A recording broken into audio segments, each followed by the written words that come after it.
Hi, friends. Okay, so today I want to talk about bias because I've been thinking a lot about it, and especially unconscious bias, and how it shapes what we see in people before we really see who they are. I often get asked by people when I talk about bias and stereotyping, well, how am I supposed to protect myself? Sometimes the stereotypes that I have are right. Sometimes I'm right to fear someone. And I would never tell someone to put themselves at risk. But I do wonder, what if our safety and our empathy wasn't in conflict? What if seeing beyond bias actually made us all safer in like every sense of the word? It takes courage to admit, yeah, I've been influenced by media, by culture, by subconscious assumptions.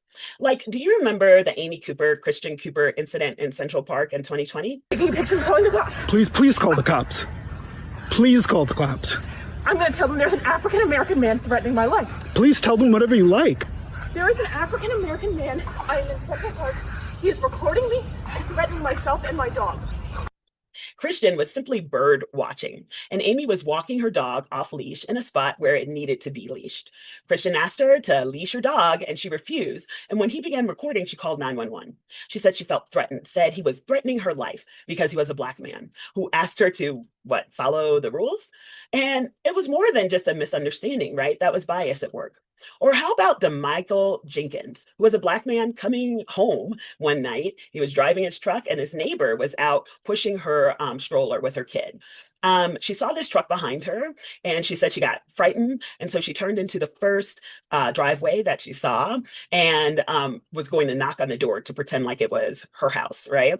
But it was his house. So he turned into his house and asked her if she needed something. She said no. She then questioned him and said, "Do you live here?"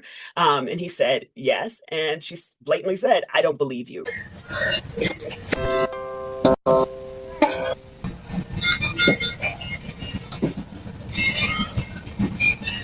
Do you live here? Yeah. You do? Papa. I don't believe that. What? I don't believe that.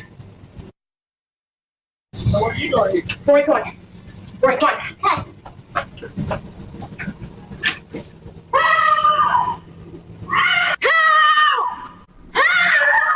Right? She believed her fear more than what was actually happening.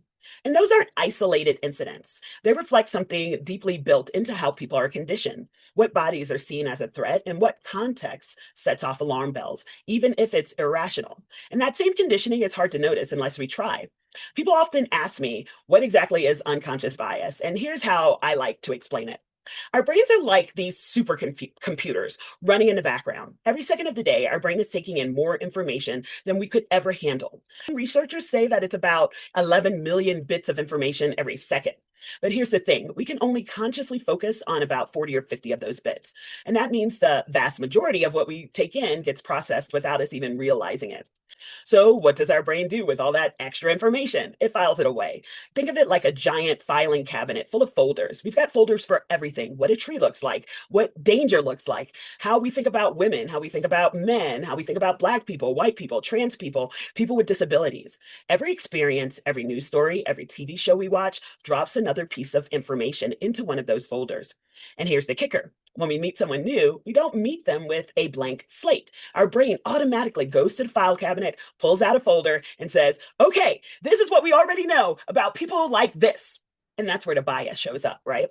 Now, sometimes those folders are filled with stereotypes because if every crime show you ever watch shows a Black man is dangerous, that paper goes into the folder. If the news is constantly showing immigrants as a threat, that paper goes into the folder. If you rarely see women in leadership roles, that becomes a part of the folder too. And over time, those papers stack up. And before you've even spoken to a person, your brain is flipping through the folder, serving up assumptions. That's unconscious bias. And it's not that you sat down one day and decided to believe those things. It's what your brain has quietly been building, the associations in the background, trying to keep up with all of the information that's being processed. And the truth is, everyone has these biases. They're not a sign you're a bad person. They're a sign you're a person. And the question is, do we leave those folders unchallenged or do we create new ones? Because the way to disrupt bias is to start filling those folders with different experiences. When you have close friends who are Black men or trans women or people with disabilities, your brain gets new data, new papers in those folders that say, oh, wait, that stereotype doesn't actually hold up. And the more diverse, real relationships we have, the more our brain learns to pull different information instead of relying only on the old harmful shortcuts. So, unconscious bias is really about how our brains are constantly sorting the world for us. But we have a choice about how we feed those files. We can let stereotypes and media write the story, or we can create new ones through our relationships, through our awareness, through the media that we intentionally consume, and our willingness to change what's already in the drawer. Because when I hear stories about people like Amy Cooper in Central Park or the woman in Ohio who thought that man didn't belong in his own driveway, I think about how differently my brain responds. Because when I see those people looking at Black men, what their brains pull out of the folder is danger, threat, fear. And I know where that comes from: years of media, news stories, TV shows, cultural stereotyping, filling those folders with one narrative over another. But when I look at Black men, that's not what my brain pulls up. My folder looks different. When I see a Black man, I see my father. I see my uncle. I see my nephews. I see men that I've laughed with, cooked with, been cared for by, learned from. I've seen Black men in every solid dress you can imagine: suits, hoodies, uniforms, baggy jeans, saggy jeans, whatever. And no matter how they look on the outside, what my brain connects to is joy, humor, strength, protection, love. That's my bias. Because my folders aren't just filled with headlines and crime shows, they're filled with lived experiences, with personal relationships, with people that I know and love. And that's the thing about unconscious bias. It doesn't just appear out of nowhere, it's shaped by what we take in and who we spend time with. If the images you only ever see of Black men are mugshots on the news, your folder will look one way. Or what about that incident in Charlotte, North Carolina, where that young woman had that horrific train attack by that Black man who is mentally ill, right? People see those images and it is used as a way to demonize Black men in a way that other people aren't demonized, right? Like if someone saw a white person do that same horrific murder, they wouldn't start thinking that all white people are dangerous animals. If you fill your life with variations, pictures of Black men that you love, admire, laugh with, then your folder looks a different way than someone whose folder is filled with only information like that.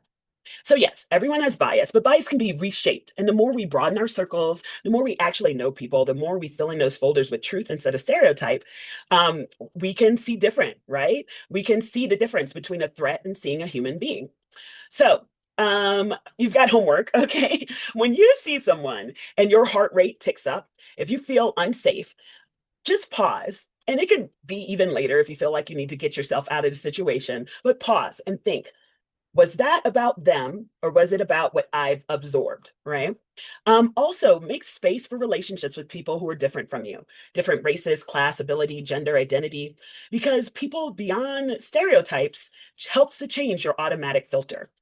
And be okay with admitting internally, I had a biased thought, and then work on letting it go and reorienting yourself. Because I know that deep personal relationships, friends I love, people I trust, change how I see the world. So let's challenge the snapshots in our mind and take care of others. Let's do the work. And we don't always realize it, but our unconscious biases are so powerful. They tell us who seems safe, who's dangerous, what behaviors fit our expectation of a threat. And so many have been harmed because of what someone thought they saw. I won't pretend bias doesn't exist, and I believe we can change it. If we widen our friends, if we open our hearts, if we ask ourselves the tough questions, because I think that real safety starts with being able to see each other clearly and being able to see each other as human beings. All right, so I hope this was useful. And if it was, please drop a comment into the chat. Also, if you have other topics that you would like me to do videos on, please let me know because I'd like to start doing more of these. And if you just happened by my Patreon page and like what you hear, join. There is a free level. There's even a $1 level. So, okay, thank you all. I hope that you have a great rest of your day.